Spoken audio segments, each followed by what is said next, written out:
What's up, guys? I'm your host, the Drunken Guardian, Danny Martinez, and welcome to today's episode as we talk about a possible Tenchu game, the next Final Fantasy VII Remake sequel, and what we've been playing recently. All this and more news with today's co-host, Randy. Don't forget to follow and subscribe to our YouTube channel and podcast. Enjoy the show. All right, we're going to start the news right now. First article of the day, found this on Game Informer, is a funny little interview that they were talking about from Bloomberg. Microsoft's former director of third-party relations, Kevin Backus, he was talking about how back in the day when they were still trying to get the original Xbox out there, and I guess they were building it up and trying to figure out how they're going to market it and stuff. They were actually in the process of trying to buy Nintendo. Oh, and yeah, I sort of saw something on this. Yeah, and according to Bacchus, he said that they were practically laughed out the room. They were pretty much laughed out. This is what he says. They just laughed their asses off. Like, imagine an hour of somebody just laughing at you. This was kind of how the meeting went. I find it hilarious that they tried to just buy off Nintendo because they wanted to get their original Xbox started. That's gotta hurt. That's definitely gonna humble them because that's freaking Microsoft. Mm-hmm. But I don't know if maybe they didn't have any faith in Microsoft, because honestly, I didn't have any faith in Microsoft. Like when I heard that Bill Gates was working on a gaming console, I'm like, who the fuck is this guy? Just stick with Windows, you know. But obviously Xbox really did take off. But I found it funny that happened, and also it brought me back to like the old news article that I ran into. I don't know if you knew that Nintendo back in the day, they had a partnership with Sony as well when they originally wanted to come out with the PlayStation. Did you know about that? No, not at all. So the PlayStation was never meant to be Sony's PlayStation. Mm-hmm. The original prototype, anyways, in the original concept, was supposed to be a new Nintendo system. They just partnered with Sony in order to do it. Oh. And the whole thing fell apart. The whole thing fell through. I think there was conflict between both companies on how they wanted to go about it. But, eventually they both split off and they both just canceled the whole thing. And Sony's like, you know what? Screw it. Like, I think we should just do the gaming thing ourselves. And then they ended up with the PlayStation. So wow. I don't know if maybe Nintendo laughed about it because maybe it took them back to those days when they were partnering with Sony. Or maybe they just found it funny. I mean, who knows? I mean, either way, that it does seem like it's either or. But that's...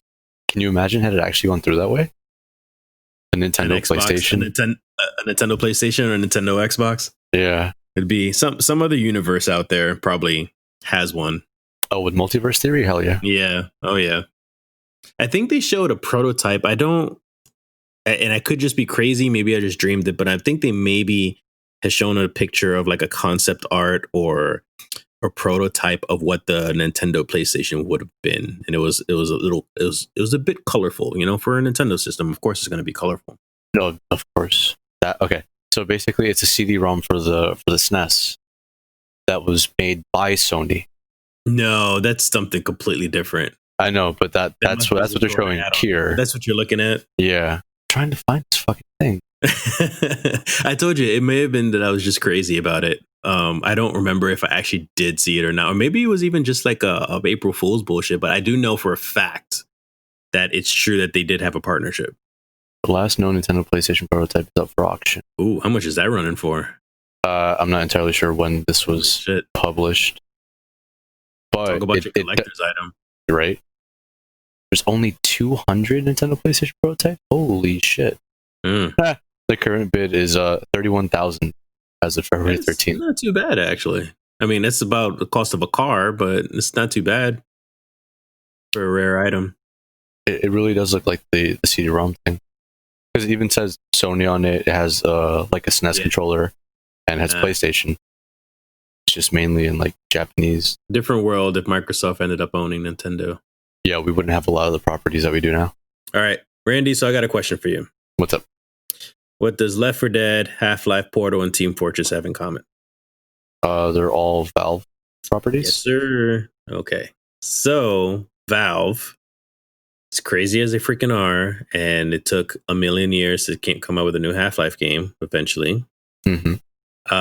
They have posted up a job posting for a position. I guess it's not clear if it's for one specific game or they're being referred to for any research and stuff, but they're recruiting psychologists for quote unquote new gaming experiences and technologies. So I guess with the quote that I guess is more than one game that they're playing around with. So it won't be Half-Life 3.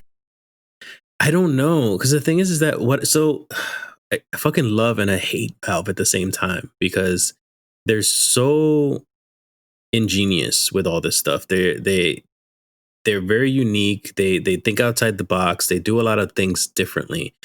So the fact that they're thinking outside the box and bringing psychologists in to try to mess around with some new concepts and ideas, they can bring new things to light or to life when it comes to like the Half-Life franchise or anything else for that matter.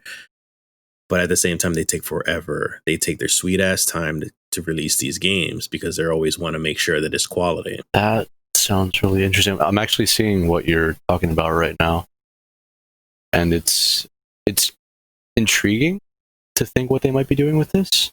But at the same time, like I know for a fact it's not going to be any of the 3 sequels for any of the games that we want. Like there's a whole fucking running joke about what is it? Apparently they're like allergic to number 3. Yeah. Team Fortress 3, not a thing. Portal 3, probably not going to be a thing. Half-Life 3, they're like, Half-Life 2 Episode 2 and Half-Life Alyx. How about that? I don't know. I mean, fuck it. Just do a part 1 and part 2 like they did for whatever franchise they want to do, and then just do subtitles afterwards. Who cares if it's a subtitle or an actual 3? Just give me my Half-Life 3. Call it Half-Life. We don't know who Mr. G is, and I'll still play that shit. Half-Life G, even. And but yeah, it actually pretty cool. The story reminds me of the idea of how Senua's Sacrifice, that game, they had psychologists. They talked to psychologists to try to get the idea of how schizophrenia works and mental disorders and stuff. And it did really, really well, especially when you put your freaking headphones on and you hear the voices everywhere with surround sound. And it was a great experience. So it was done really well because of the research that they did. So if they were able to do something with what do they call it? A AAA indie game kind of experience. Mm-hmm. Yeah, because it was like really out of the box. Yeah, imagine what Valve can do then. Oh, definitely. But here, from what it seems like, it's that they want to focus more on the marketing aspect, if anything. Because it says craft compelling. Well, there's gameplay experiences for future Valve titles. Okay, we're not going to see any of that for like the next 5 to 10 fucking years. Probably not. Right. Provide insights on human behavior to improve customer experiences on Steam.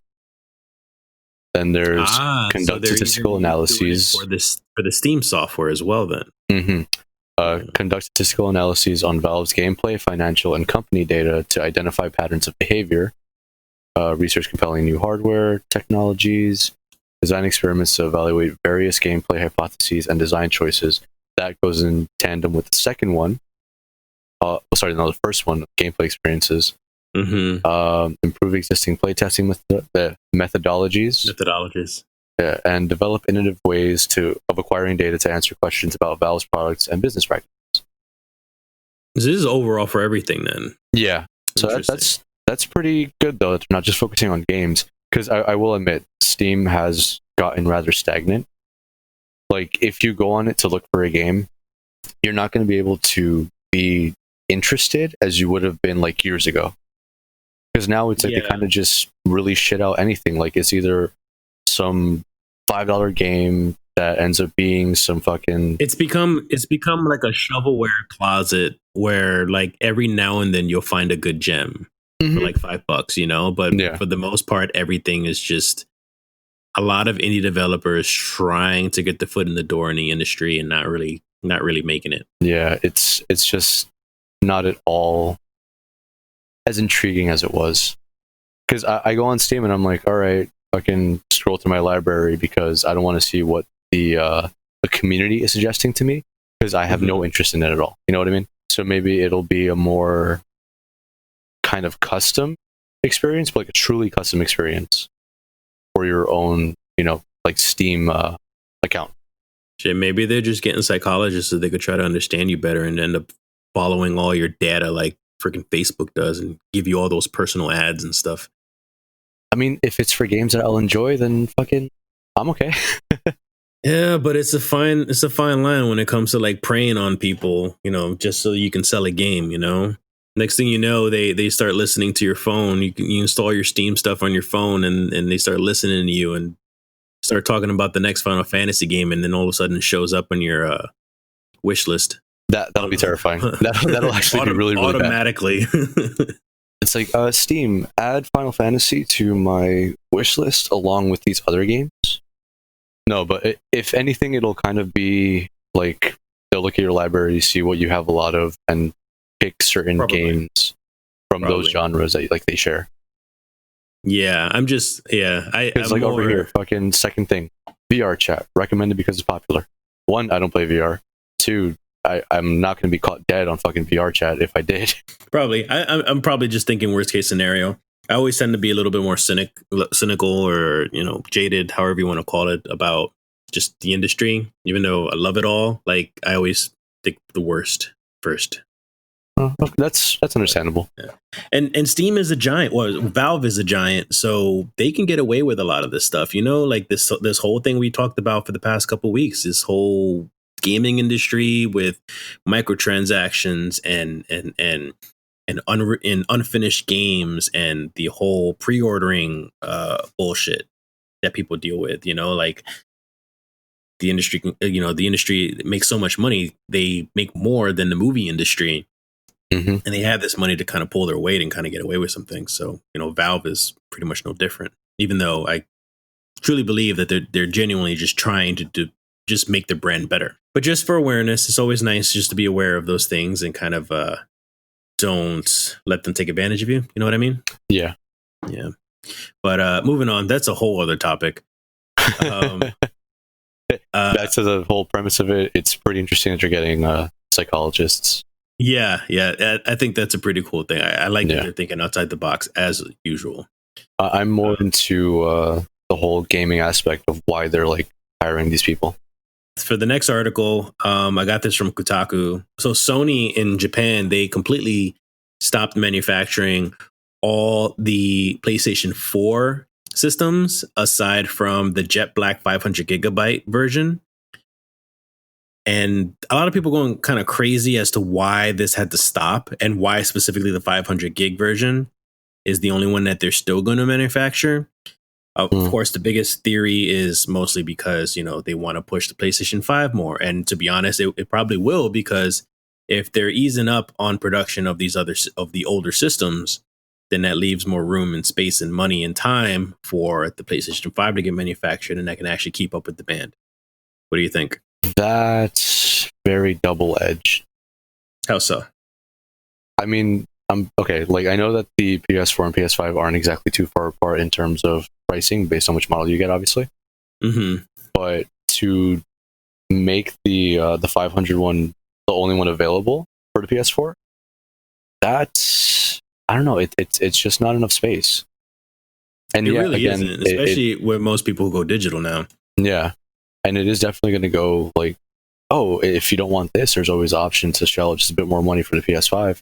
But not everyone's going to, have access to the PS5 at the moment or have the immediate funds if they're like in a bind. You know what I mean? So you're saying it might be a sales tactic to get a PS5? Yeah. So although that's a really, really good theory, I really like that, actually. It's a good point. Don't you think almost everybody in the world has a PlayStation 4 already that wants a PlayStation? You'd be surprised. No. I don't know. I know for an absolute fact that there are those that don't even have a 3 or a 2. Whether it's, because they couldn't or whatever the case, but it's for everyone that has something, there's someone else that definitely doesn't. You know what I mean? And it's really strange that they're doing that, because it's not like, what is it? Like the Wii U, that was discontinued, right? Yes. Yeah, but that was a pretty shit fucking console. Yeah. As opposed to the PlayStation 4, that was, you could still definitely sell the 1 terabyte and people are still going to get their money's worth for it. because they could still buy a lot of games digitally. They could still get a bunch of stuff like physically or whatnot.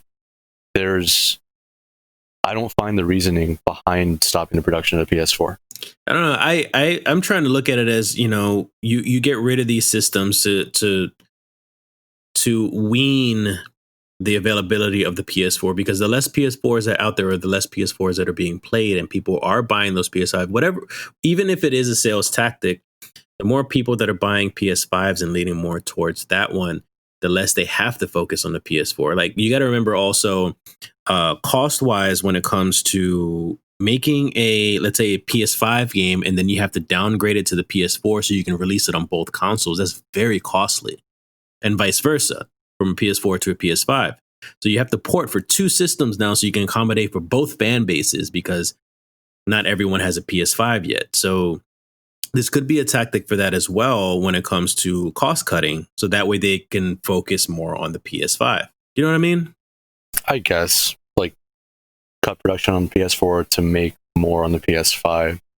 Yeah, and you could be completely right, and I could be completely wrong. I always tend to look at the business aspect of it, and that's the way just that I'm just seeing it, is that they're just trying to save money, so that way they can really ramp up the whole PS5 production, not just the systems, but the games as well. So just imagine us being a game developer, and we're coming out with this game for the PS5, but we also have to develop it for the PS4, which costs money as well. So now that the PS4s are dwindling down, and not as many people are playing them, we don't have to worry about it so much. Well, yeah, that does make sense. I just personally don't fully agree with that as a tactic. Because again, it's not like it was a Wii U that it just bombed. It was a pretty successful console. Yeah. Like, even then, it wasn't until recently that the 3DS has stopped production too, right? It took a long time for that, for them to stop with those. I believe that the PS4 outsold the PS2 in sales, because I could be wrong, but because the PS2 was the highest selling system ever, and then eventually the Switch beat everything. They I think Xbox and PS4, they outsold both combined. So I don't see the Switch, going away anytime soon, but they can still do upgrades, I guess. But the PlayStation 2 seems to be on top with 155 million. PlayStation 4 comes in second here, 113. So it didn't sell the PS2 yet, or at all? No. Because even in 2020 it was at 114 million. Yeah. But again, for it to still be the fucking second, yeah, PS5 reportedly selling slower than PS4 in some markets. Yeah, okay, so I guess that it makes sense as to why they would cut off the PS4, because if even now the PS4 is still selling more than the PS5, aside from there being more available than the 5, again, I totally get what you think. I just don't agree with. Well, you're wrong. I'm right. Let's move on. Oh. No, but yeah, you can be completely right. Maybe I'm just overanalyzing the whole thing, and it could just seriously just be, hey, we need to sell more of these, so let's get to it. I mean, sadly, we don't work for them, as great as it would be, so we don't know. As nice as that would be, right? But it's really hard to tell how it is.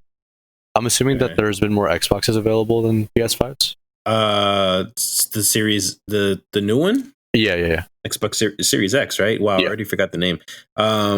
No, they're just as sold out. In fact, if anything, what's his name? Spencer.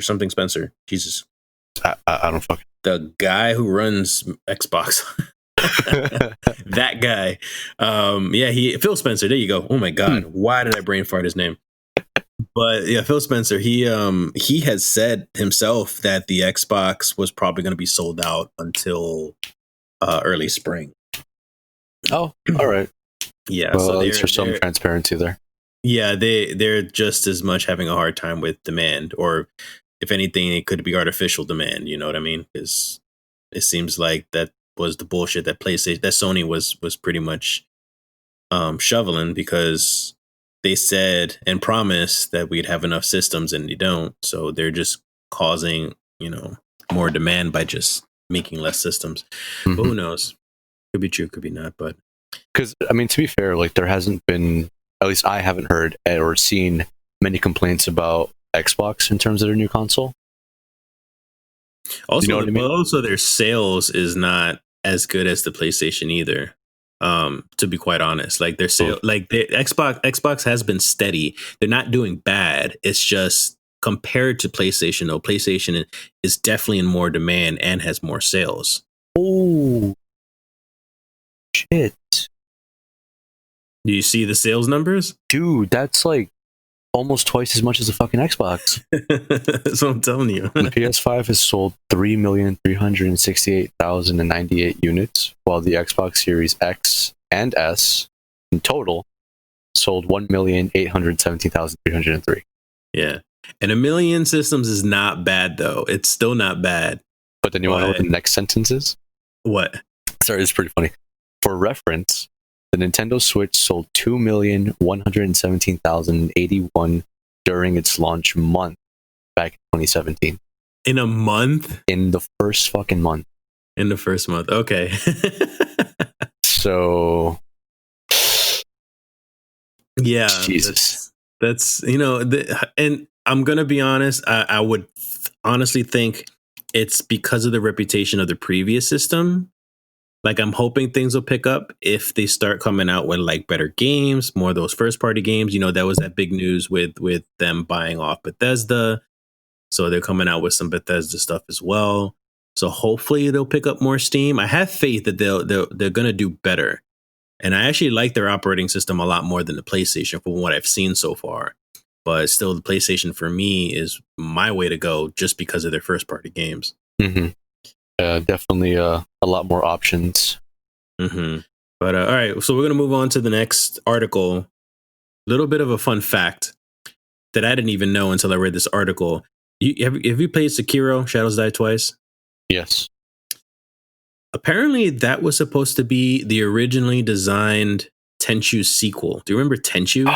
Oh my god. Yeah. Yes, obviously I do. But holy shit, that was supposed to be a Tenchu game. Can you imagine what Tenchu would be like if it was looking like Sekiro? Dude. That would blow my mind. I used to, as bad as the graphics were in Tenchu, like if you go back now anyways and try to play it, it's damn near unplayable because the graphics are so bad. But the sound design was so good. The sound was good. The stealth was good, aside from the fact, again, PlayStation 1 game, it was super glitchy. So like some of the enemies could see you through walls and shit, or sometimes you'll clip through a wall. The draw distance was like 6 feet in front of you.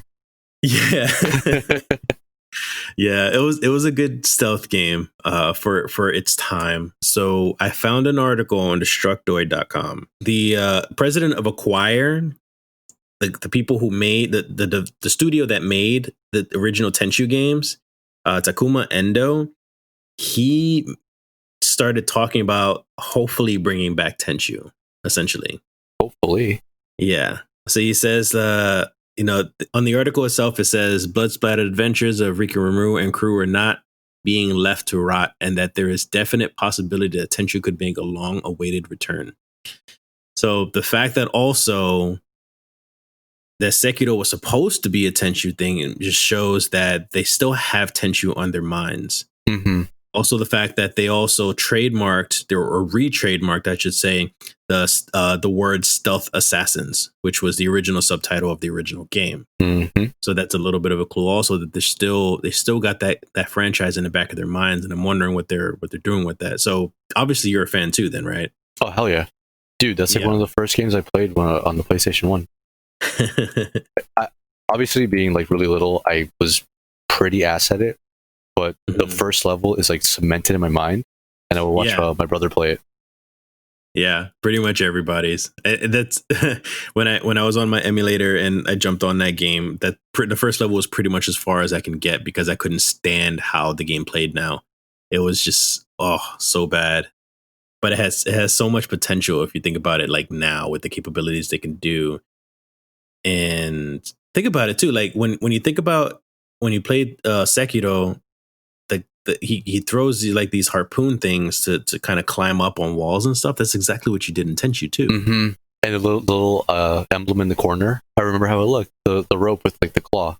Yeah. Yep. all the items you're able to UI have, interface and everything, all the items. You had like certain pockets, so you can only carry a certain amount of things. And oh man, it would be good.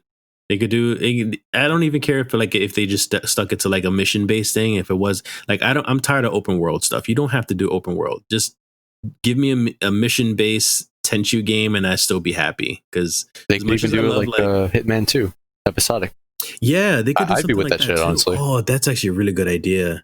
Like one huge level, and then they just release like one level.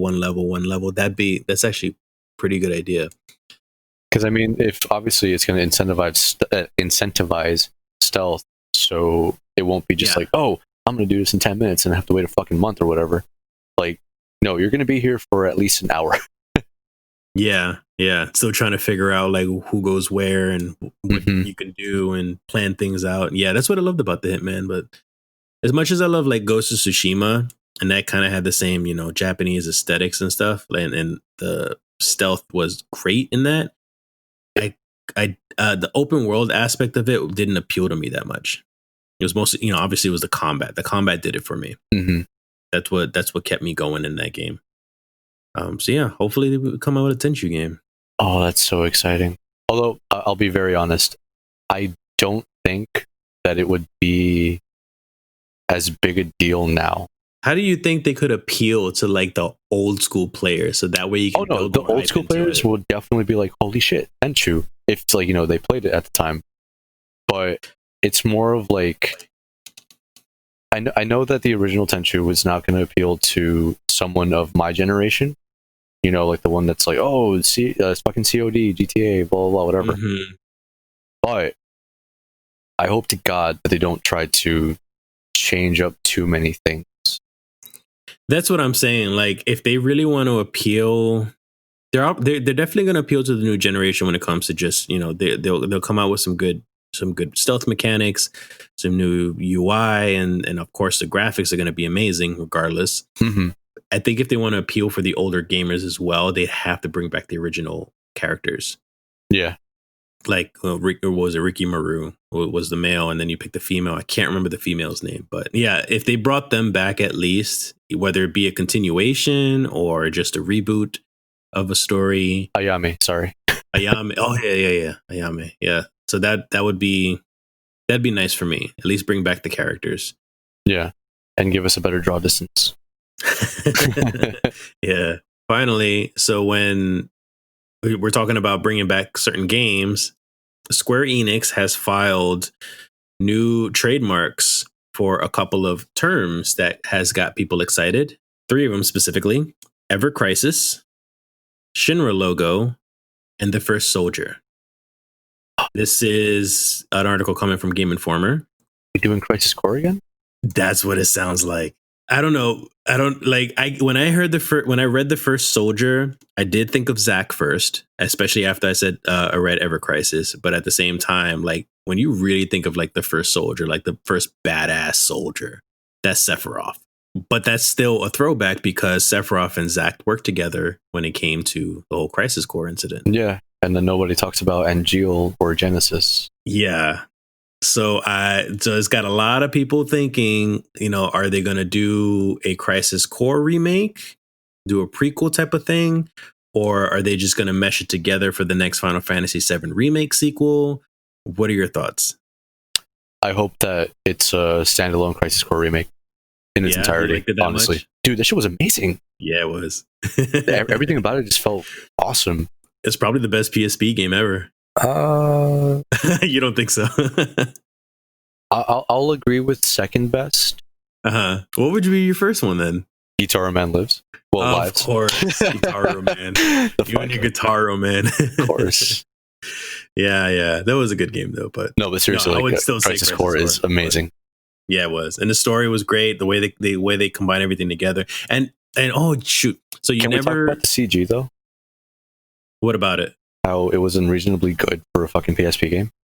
Oh, of course. There was. I would say there were a slight downgrade from like Advent Core. I mean, sorry, Advent Core, Advent Children. Yeah, from Crisis Children. Yes, exactly that one. I know you didn't beat the remake, but they do a little bit of that throwback in the ending of the game. No spoilers. Well, it would be spoilers if you guys never played Crisis Core. For the Nibelheim incident, I'm assuming? No, not the Nibelheim. Ooh. They do a throwback. So obviously, in the original Final Fantasy VII, the majority of the first CD, you're escaping Midgar. Mm-hmm. And then you eventually escape Midgar, and then you go and explore whatever it is you're going to explore next. In the remake version, at the end of the game, when you escape Midgar, they touch on the mountainside. That's the spot where Zack had died. And where he posted his sword and stuff. I'm not going to tell you what it is. Maybe if you want to look it up or something so you can get an idea. But they really hinted at Zack's involvement in this new franchise, new Final Fantasy VII franchise. Holy shit. So this is even more of this, what is this Ever Crisis thing? Are they going to do Crisis Core, or are they going to just involve Zack a little bit more in the next sequel? So it's got me excited regardless. Yeah, honestly, if it's not a standalone Crisis Core remake, it would still be good to at least have, if not, how to put it, if for part 2 of the 7 remake, to not be a portion of Zack, but even just a DLC, a good fucking 40-minute throwaway or something like that. You know what I mean? Mm-hmm. Just anything referring to that would be really good, because it does have a lot of story, and it could be condensed for sure. But not for 40 minutes. I don't think that would even do. But you kind of know what I mean, though, right? Story justice. But yes. Maybe a 5-hour DLC, something 10-hour DLC, something like that. Mm-hmm. They're gonna take their sweet time coming out with the new sequel, regardless. If they already took this long to come out with the original Final Fantasy VII remake, they said they're making some progress with the next game, but then we never heard anything from them for the past year. The entire time in 2020, obviously, they were just we have our staff working at homes and trying to avoid COVID and everything, but we're making good progress. And then nothing for the rest of the year. Didn't hear a thing. So we don't really know how much they're actually progressing, and if it's even going to come out in the next year or two. I mean, honestly, it's so far, from what I played on the remake, it was definitely worth the wait. So part 2 is probably going to be just as good, if not a bit better. Well, I mean, the thing is that they've already said that they've already got the groundwork. They've already got everything they need, all the resources and the engine. They're going to obviously use the same engine, and everything else the same. So everything should be made a lot quicker because they already have the groundwork. They already have the framework. So what would be taking them so long now, I would assume, is the COVID stuff. But a little bit of some transparency would be nice. Give us some update, or give us a teaser, give us something aside from us finding these trademarks and just assuming what they're doing. I guess they want to keep some mystery to it. I don't know, honestly. I'm just I'm okay with whatever it is. Oh yeah, of course. I'm still gonna wait, and I'm still gonna buy the game for damn sure. But I mean, if they want to keep a mystery, keep the story a mystery, sure, because the story was freaking amazing in the remake. But I would like to know what the progress is. Can I get an idea of when it's gonna be coming? Can I get an idea of what it's gonna look like? Because I'm still curious as well. How are they going to deal with this open world thing? Once you leave Midgar, the game is essentially open world. You get to travel wherever you want, from town to town, and kind of do things in somewhat an order that you want. And I'm wondering if they're going to touch on that. I want to know how they're going to deal with that. I mean, if you think about it, Crisis Core was kind of open world. The boards were just really, really big. I could not remember what it looked like in Crisis Core. The game in itself? No, not the game, but the how you traverse around different locations, I guess. It's very similar to Remake. Okay, so it's somewhat linear, right? Wow, I really can't remember. Yeah, so sort of, except that seeing how they back then, it was a lot harder to make bigger boards one full thing. Mm-hmm. So it was just a lot of stuff cut up into little portions, if anything. Okay. They probably either way, from a cutscene, and then it loads a new area, and a cutscene loads a new area. Yeah, type of thing. Yeah. Okay. I honestly, I mostly just remember the story and the combat, and the combat was really cool because that was still kind of fresh, new take on Final Fantasy franchise in general, mm-hmm. and that the whole slots thing as well. Yes. Yeah. How that was always going on in the background. But yeah, that is the news for now. Excited. Those 2 new games, Tenchu and Final Fantasy. Hopefully we hear something soon. We're going to move on now to a nice normal topic. Nothing too heavy. We're just going to talk about some of our games that we're playing lately and what we think about them. So we'll be right back.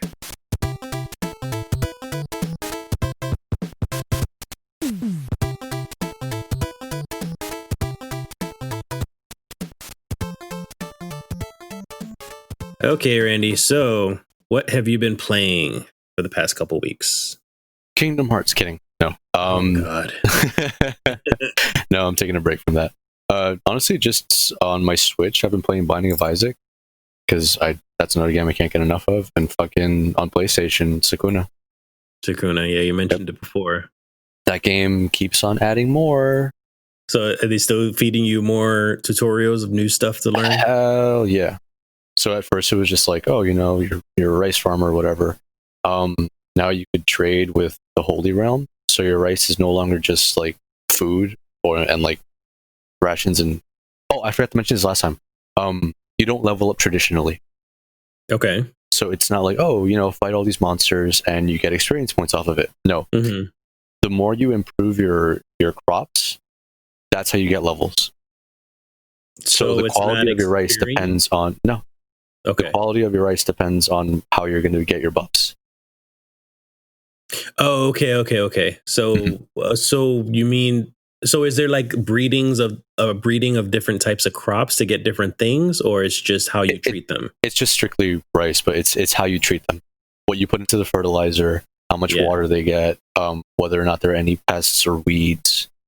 And at the end, it's how much you produce and what type of rice you produce.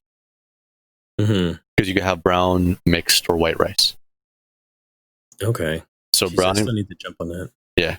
Brown rice would improve your food stats, whereas white rice is just higher quality. And it counts for more currency when it comes to trading stuff. And the stuff that you could trade for, you can't just go out and find it in the open world. So because it's like rarer items, it costs, some of them are more costly than others. Uh-huh. And at that point, you have to decide, do I want to save my rice for a meal, or do I need materials to get better equipment? Okay. So it's a balancing act. Yes. Like any good RPG should be. Oh, of course. But then to avoid spoilers, if you get into it, there's going to be one part that's going to drive you up a fucking wall. I swear to God.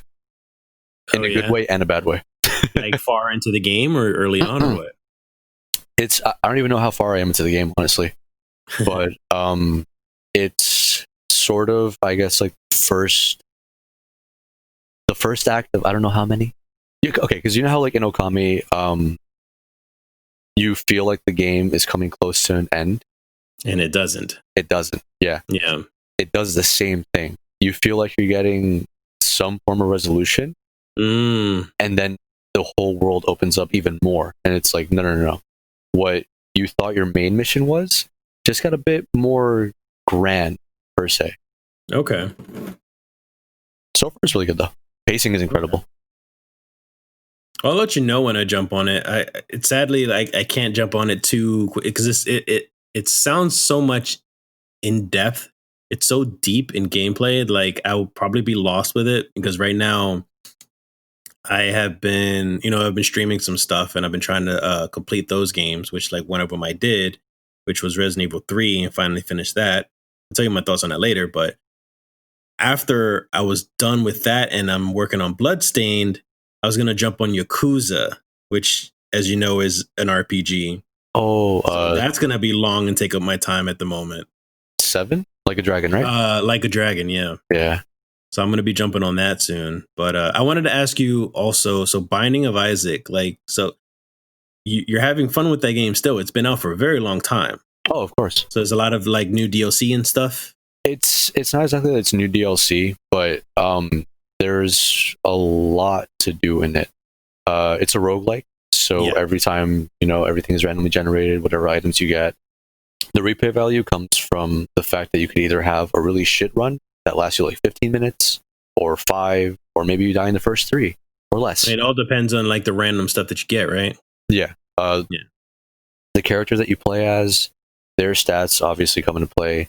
The items that you get that either solely buff you, provide you some kind of debuff, or end up like completely tearing apart your run.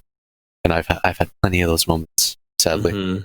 But upon beating the game, every time you finish it, quotes, something else appears in a certain part of his journey, I would say, because there's different levels. There's the basement, the cave, the flooded cave, the burning basement, utero, the void, Sheol, heaven, and like just different kinds of things. So it's like, oh, this appeared in this spot. So then you have a chance of acquiring that when you complete that from the entire pool that there is. If that makes sense. So it's like you beat the first boss in the basement. If you unlock 3 new items, if you had a pool of 10 items that you could possibly get as rewards, you now have 13. And not all of them, again, are going to help you. Just recently, I got Golden God after playing, I don't know for how long. And I'm still not finished, because I think the final one is Platinum Boy. So forgive my noobness, but because I played the original and I got into it, but obviously I didn't beat it.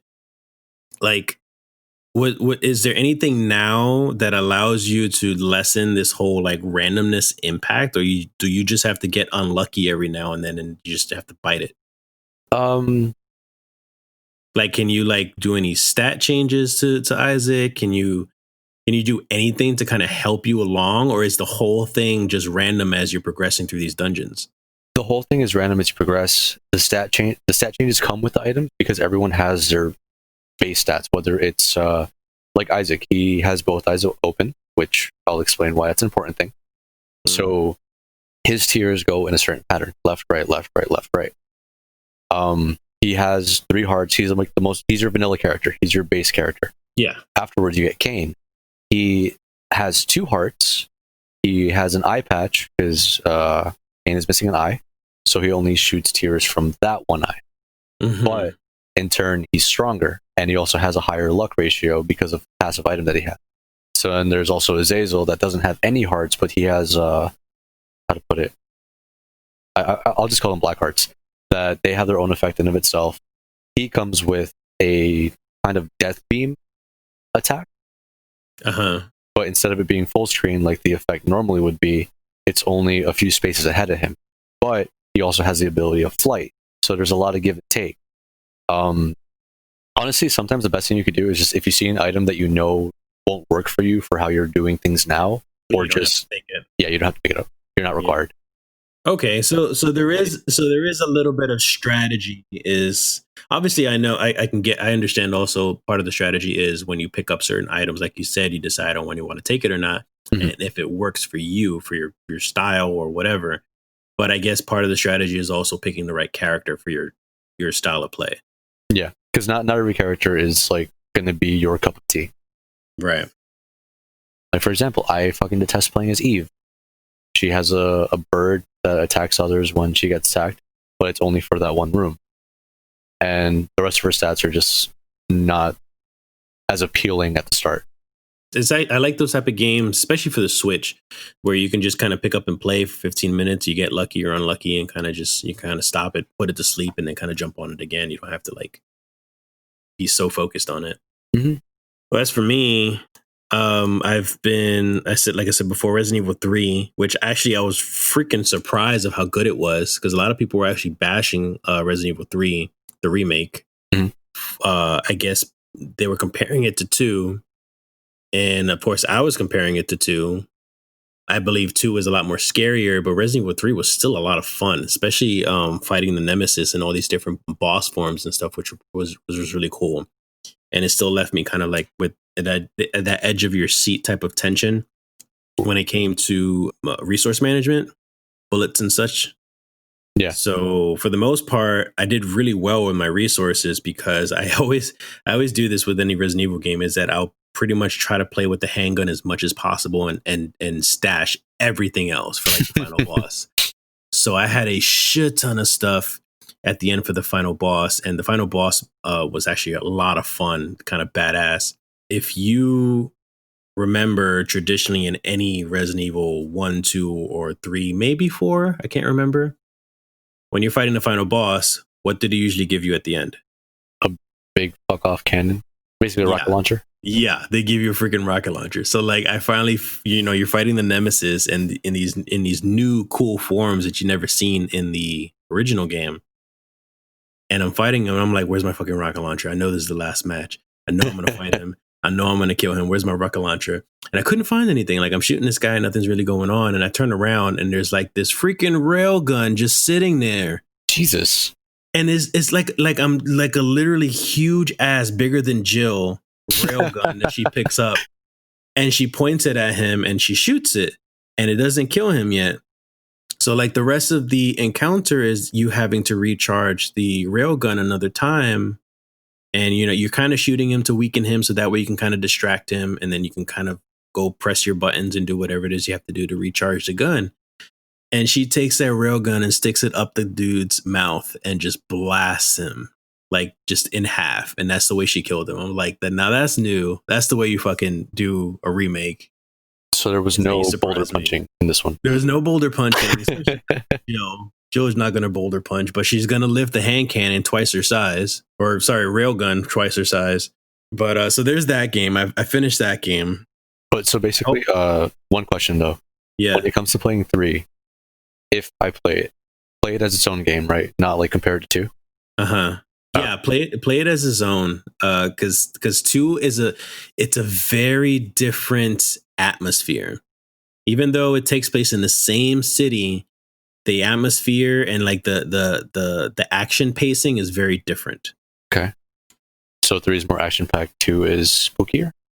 Yes. Got it. Like 2 is more of like what the fuck is around this corner or that corner, and it's very dark and moody, whereas like 3 it's more high tension because of the limited ammo or space and stuff like that. Like there was some points. There was a point in the game where I was in a clinic playing as the male character. I forget his name, but you're running around and Carlos, and then they actually give you a whole lot less ammo than it would with Jill. Oh, and hunters show up for the first time.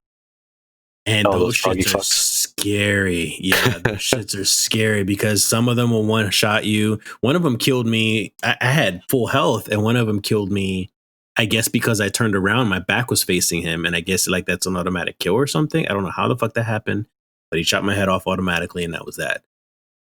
So those fuckers are annoying.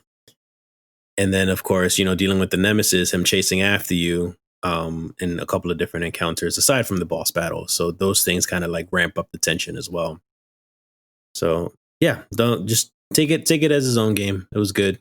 There's Bloodstained right after I finished that game, and Bloodstained, I like the game right now so far, and it has potential. I'm liking some of the strange type of mechanics they decided to do with this game, but I really feel like it's trying way too hard to be Symphony of the Night. Wasn't that their like most successful one though? Symphony of the Night? Yeah. Oh yeah, that game came out Super Nintendo, I believe. Oh God, no, God, please ignore me what I just said. Not Super Nintendo, PlayStation 1. God, yeah, it came out for the PS1. Super Nintendo, yeah. Yeah, that one. So that was the most popular one. So of course, a lot of Castlevanias. The actual Castlevania games tried to emulate that and kind of, change a couple of things here and there. But in my own opinion, a lot of it could not hold a candle to that game.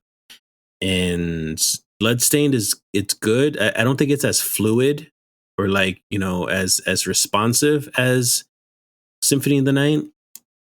But I'm still liking it so far. The basis of the game, the story, I don't understand it just as much as any Castlevania game. I don't play it I don't play it for the story at all. So I skip most of the dialogue.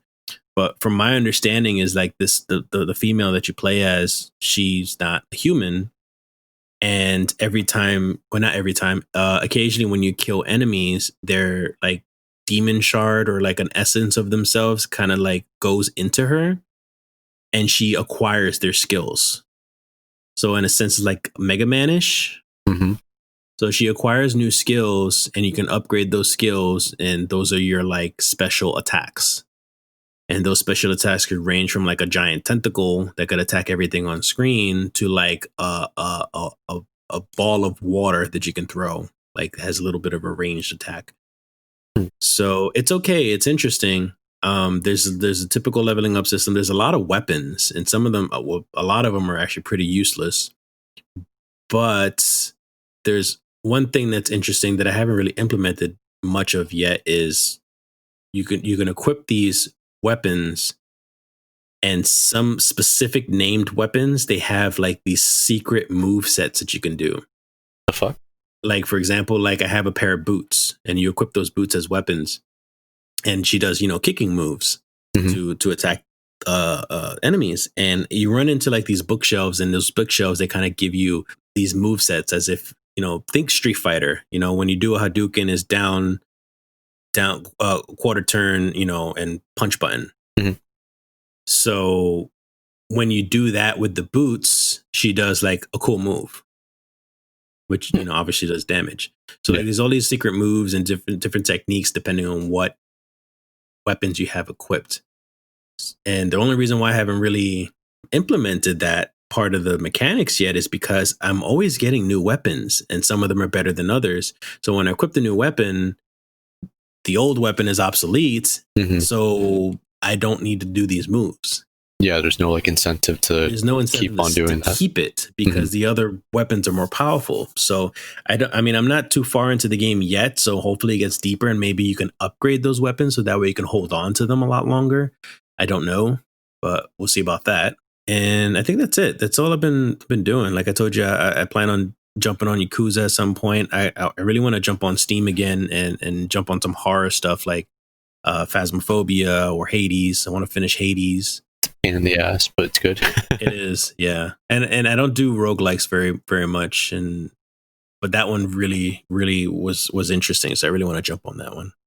Well, I mean, at least Bloodstained is visually appealing. It is. I really like the art style. And I remember too, I never played the game when it first came out because I was here. It got really bad reviews because of really bad frame rate issues for certain versions of the game. And the art style was actually a bit different. So they had to get an upgraded version of the game, which changed up a lot of stuff. Oh, I did not know that. It's what Mighty Number 9 should have done in the first place. Oh God, that's how bad it was. And then they, I don't know if they did try to upgrade it or not, or maybe they just gave up. But they should have patched the hell out of that game so they can actually make something of it. I don't think they did anything with that game. Yeah, wonderful. Shows how much you cared for it. Maybe they didn't have the money. Wasn't it a whole Kickstarter issue that they had? They didn't. I guess they didn't have enough money. I think. No, they had the money. Yeah, that's the thing. Because they. Let me see. Oh no, this one actually did suck in terms of money. Which is the one that everyone threw their fucking wallets at? It was either Yooka-Laylee or Bloodstained that actually surpassed it then. Because apparently they had a goal of 800,000 and they only did 519 for Mighty. Yeah. Ah, okay. $1 short off. I didn't even know Bloodstained was a Kickstarter. I knew Yooka-Laylee was, and people threw money for that one. Yeah, Bloodstained was solely from the creator of Castlevania. So there was like a bunch of offers when it came, like how like there's like Kickstarter deals that you pay an X amount and then like something happens. Yeah, it's basically I think that people were able to be a part of the game as enemies in forms of paintings. Okay. Or you could like have your pet be a part of the game as well. And I think the top tier, I could be wrong and be thinking of something else, but was like to have lunch with the creator himself. Meh. It gets even more meh because it's your flight was the only thing that was paid for. None of the accommodations. You had to get your own hotel, like and everything. That's funny.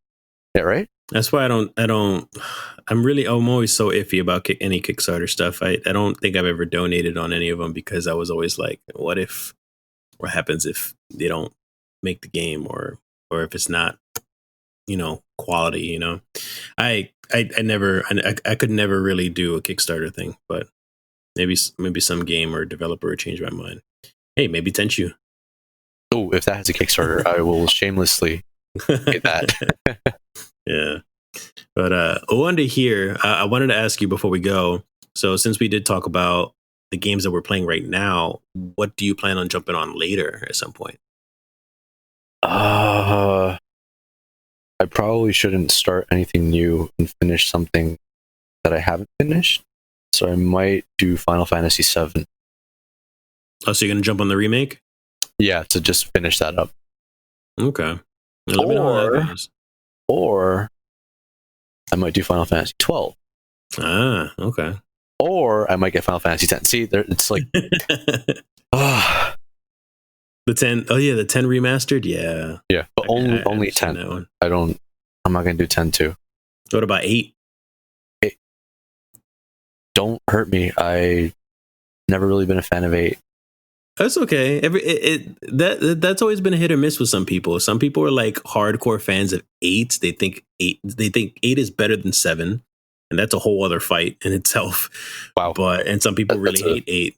Making bold statements here on Drunken Guardian. I mean, I have a Final Fantasy 8 tattoo. I'm a fan. I loved 8. I don't think it's better than 7, but it's still there for me. Mm-hmm. What about 9? What do you think of 9? 9 was a good classic. Like if you want to play like classic true fantasy RPG, 9 was great, and the story was actually really good too. The art style never did it for me. I'll be honest. It really put you off. It was like old school. Dude, that art, I don't know. Just for that game in particular, I nope. Okay. So you probably didn't like the art style for Bravely Default. That was very similar. Bravely Default was a DS game. Oh, yes. Okay, sorry. I zoned out for a second. I was staring at my DS and I was like, Bravely Default. It's literally right in front of me, in it right now. No, I fucking loved it. No, okay, Bravely Default's really good. But that's the same art style, and it's Square Enix. Not necessarily, because it's, how to put it. I don't know how to really describe it, but something about the main character just didn't appeal to me. Because I know that there are similarities between the art style and Bravely Default and 9, but it was cuter in 9. I guess because it wasn't a monkey boy. I guess I don't know. I don't see it. I really don't see it. I see more similarities and differences in art style, anyways. So I don't know, but I don't know. Like to each their own. I can't argue with it because I can understand that some people are just put off by that type of style. Some people like more new age stuff or cyberpunk types, or not cyberpunk, steampunk type stuff. Or everybody's different. But as for me, I already mentioned before. I'm gonna jump on Yakuza Like a Dragon next, and maybe some sort of horror game so I could stream that on my PC because I barely touched my PC since I started streaming. But we'll see. Any last words? I guess a quick question, actually. So last time you got excited when you were telling me about ActRaiser, right? Yeah. What old title? I guess the mechanics of an old title, if anything, would you like to see in a game? Because obviously they don't make games like ActRaiser anymore. You know what I mean? I mean, the ActRaiser was basically 2 genres in one. And mesh, and nowadays you see that very often. Maybe not necessarily those 2 genres, like town simulator / hack and slash side scrolling game. But I don't know. Aside from that type of mashup, I really liked Blood Omen: Legacy of Kain. The way like that whole top down thing. Yeah, and just like the atmosphere with all that and the way it's all narrated, and it was simple. It was a simply graphic game. When it came to like when you picked up certain items, they looked like trading cards. So like I don't know, maybe it was just the aesthetics I'm maybe talking about. Is that I would like for them to bring back? I'm not sure gameplay wise. Soul River was pretty neat too. Soul River was cool. The jumping between worlds, I think, was a new thing that was a big deal for that game. That I think that was a huge selling point at the time, and the fact that they quote unquote was no loading screens. That was a huge selling point when that game came out. That was like one of the first games to sell this whole like no loading screens. When in fact, they just hid the loading screens whenever you went through a door. It's fucking genius. Yeah, that was pretty much the technology. Because like now you go through a door or you ride an elevator. That's the loading screen essentially. Mm-hmm. So that's they early adapted that. But I don't know. Yeah, the jumping from world to world stuff would be really cool to bring back. Definitely a lot more seamless to it. I'm hoping actually the Ratchet and Clank game, the new Shattered Dimension shit. I don't even know what it's called. I think that is the name. Yeah, it was. No, I don't think so. Shattered something. Rift Apart. Rift Apart. Yeah. What the fuck? I'm hoping Spider-Man. That's Spider-Man. Yeah, I knew it was Spider-Man, but I just didn't mention anything. But yeah, just like if they're jumping from world to world and if it's seamless, then that would be the technology that I would love to see again. Like when Raziel, we used to shift between worlds and everything used to like change and morph and just I don't know, it was really cool. So if they could do that a lot more seamlessly, like they hopefully would do in Ratchet and Clank, then that I would definitely look forward to that. All right. What about you? Is there something that you had in mind? No, I was just curious because again, I like your interest in ActRaiser was like, hey, it's pretty neat. Yeah, they don't make games like this. Talked about with Valve before, like I like games that kind of think outside the box, try new stuff. Mm-hmm. Anyways, that's it for the show. We'll let go with that. And I guess Randy's last words are a question. Right? Yeah, yes. For the community, what game would you like to have remade or something like that? Mechanics you want to see? Just some shit from a game that, like, a dead IP, if anything. Let's get Parappa the Rapper 3. How about that? Yeah. Let's get more rhythm games out here. Man, bring back Rock Band. I think people are sick of the peripherals, though. But anyways, that's another subject. Well, we'll let you go. I'll see you. Have a good night.